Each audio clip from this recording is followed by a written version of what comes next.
la cruz Él nos redimió, de la tumba resucitó. Paz y bien, mis queridos hermanos. En este segundo domingo del tiempo ordinario, escuchemos el Evangelio de San Juan en el capítulo 1, versículos del 35 al 42. En aquel tiempo estaba Juan el Bautista con 2 de sus discípulos, y fijando los ojos en Jesús que pasaba, dijo: Este es el Cordero de Dios. Los 2 discípulos, al oír estas palabras, siguieron a Jesús. Él se volvió hacia ellos y viendo que lo seguían les preguntó: ¿Qué buscan? Ellos le contestaron: ¿Dónde vives, Rabí?, que significa maestro. Él les dijo: Vengan a ver. Fueron pues, vieron dónde vivía y se quedaron con él ese día. Eran como las 4 de la tarde. Andrés, hermano de Simón Pedro, era uno de los 2 que oyeron lo que Juan el Bautista decía y siguieron a Jesús. El primero a quien encontró Andrés fue a su hermano Simón y le dijo: Hemos encontrado al Mesías, que quiere decir el ungido. Lo llevó a donde estaba Jesús, y éste, fijando en él la mirada, le dijo: Tú eres Simón, hijo de Juan, tú te llamarás Kefas, que significa Pedro, es decir, roca. Palabra del Señor. Mis queridos hermanos, hoy se nos presenta en este pasaje algo maravilloso. Es el encuentro con Jesús lo que da nuevo sentido y sentido pleno a nuestra vida. Es el encuentro con Jesús lo que nos hace verdaderamente ser felices y ser testigos del amor de Dios. Como San Francisco de Asís podemos decir: nosotros somos lo que Jesús es en nuestra vida y nada más. Mi querido hermano, ¿será que tú y yo podemos decir: hemos encontrado al Mesías? ¿Será que tú y yo verdaderamente nos hemos encontrado con Jesús y Jesús es el tesoro y el Señor de nuestra vida? El Señor quiere fijar su mirada en cada uno de nosotros para preguntarnos qué buscan, y después que nosotros le digamos: Señor, ¿dónde vives?, Él simple y sencillamente nos va a decir: vengan a ver. Es decir, es una experiencia tan personal y tan íntima que solamente nosotros la podemos vivir y solamente puede vivirse en la intimidad con el Señor. Fijando la mirada como lo hizo en Pedro,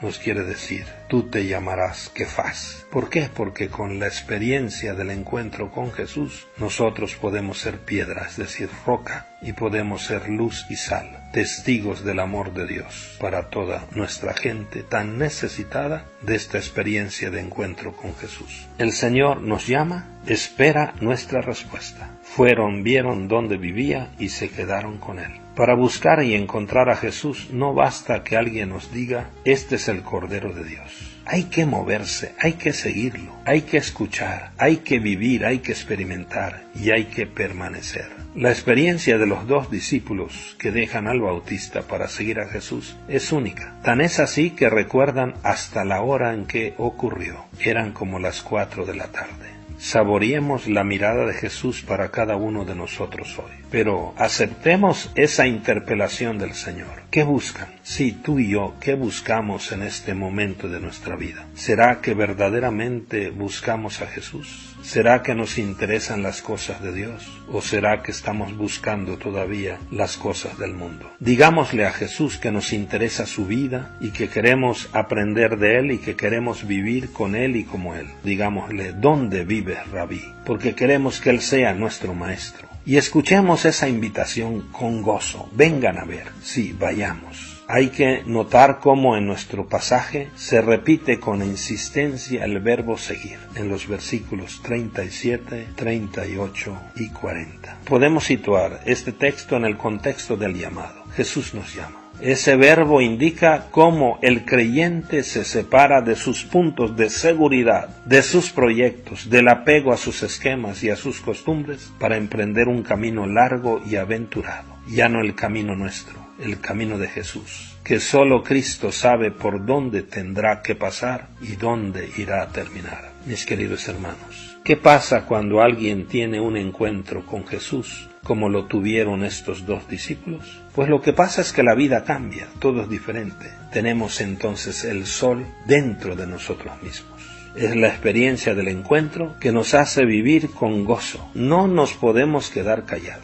corres y comunicas a los otros lo que te ha sucedido, todo lo que significa creer y seguir a Jesús. Esto aconteció con Andrés, que fue con su hermano Simón Pedro para decirle: hemos encontrado al Mesías. En la Eucaristía dominical y en cada Eucaristía, gracias también a la escucha de la palabra de Dios y al encuentro con Jesús Eucaristía y al encuentro con la comunidad, podemos experimentar esa invitación de Jesús: vengan a ver. Sí, en cada Eucaristía vayamos, veamos y permanezcamos con Jesús. Que la participación también en la comunión, en el sacramento de su cuerpo y de su sangre, nos dé también la fuerza para responder generosamente: aquí estoy, Señor, para hacer tu voluntad. Sí, aquí estoy, Señor, para hacer tu voluntad. Hoy nosotros le podemos preguntar a Cristo: ¿dónde vives, Rabí? Y Él nos respondería lo mismo que a los discípulos de Juan el Bautista: vengan a ver. Pero ciertamente nos llevaría no solamente a encontrarlo en su palabra, en la Eucaristía, es decir, en su pan de vida, en los sagrarios y en el caminar con la comunidad, sino que nos llevaría también a encontrarlo en el hermano necesitado. Y Él nos dice: vengan a ver. Tienes que verme, diría, en aquellos tus hermanos que pasan hambre, que pasan sed, que pasan frío, que pasan enfermedades, que no tienen trabajo. Aquellos que se quieren poner a beber para olvidar y algunos quieren hasta morirse. Ahí en ellos me tienes que ver, me tienes que encontrar. Jesús nos llevaría donde tal vez algunos de nosotros no queremos ir. No olvidemos que Jesús nos dijo que todo lo que hiciéramos por los más pequeños, por los pobres, lo haríamos por Él. Cristo vive donde viven los más desposeídos de nuestra sociedad. Ahí lo podemos ver y encontrar. Señor, ¿dónde vives? Nos mostraría a muchos hermanos que necesitan de ti y de mí. Dejemos esa tentación en nuestra vida cristiana de la comodidad, del aquí estoy, Señor, para hacer mi voluntad, que algunos vivimos siendo cristianos, haciendo las cosas a nuestra manera, y hemos dejado de escuchar a Jesús y de seguir a Jesús. Vivamos en serio el aquí estoy, Señor, para hacer tu voluntad, es decir, queremos, Señor, hacer ahora las cosas a tu manera. Que la mirada profunda y la pregunta del Señor Jesús, ¿qué buscan?, encuentre la respuesta valiente de cada uno de nosotros. Señor, te busco a ti, quiero seguirte y darte a conocer con gozo a mis hermanos. Quiero vivir contigo y como tú. Y por esto te digo, Señor, aquí estoy, Señor, para hacer tu voluntad. Un abrazo y que Dios les bendiga. Feliz domingo, feliz día del Señor.